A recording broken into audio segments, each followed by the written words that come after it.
Kaugnay niyan, mga kaanak ni dating Senador De Lima emosyonal nang payagan siyang pansamantalang makalaya. May live report si Jessica Calinog ng GMA Regional TV, Balitang Bicolandia. Jessica? Chris, 6 years, 8 months, and 21 days o 2,454 days sa kabuuan. Ayon kay dating Senadora Leila De Lima, ito ang tagal ng panahon ng kanyang pananatili sa piitan matapos akusahan sa 3 kaso na may kaugnayan sa iligal na droga. Ngayon ay abot kamay na ang kanyang pag-uwi rito sa kanilang tahanan sa Iriga City.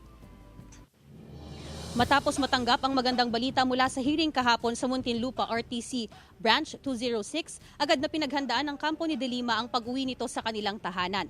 300,000 pesos ang piyansa ng dating senador para sa kanyang pansamantalang kalayaan. Kagaya ng nakagawian bago umuwi rito sa Iriga City, dumaan muna ito sa simbahan ng Manawag para magpasalamat sa naging resulta ng mahigit 6 na taon na nilang laban. Ng isa sa mga kapatid ni former Senator De Lima na tuwing umuwi ito dito sa kanilang ancestral house sa Iriga City, gusto raw ng dating senadora na siya ang nagluluto. Kaya isa sa mga ihahanda ng pamilya sa kanyang pagdating ay ang kanilang kusina at mga panggatong na gagamitin. Sa huling update, Chris, mula sa pamilya De Lima, sa halip na ngayong araw ay bukas na lamang umano babiyahe papunta rito sa kanilang tahanan sa Iriga City ang dating senador. Chris? Maraming salamat, Jessica Calinog ng GMA Regional TV, Balitang Bicolandia.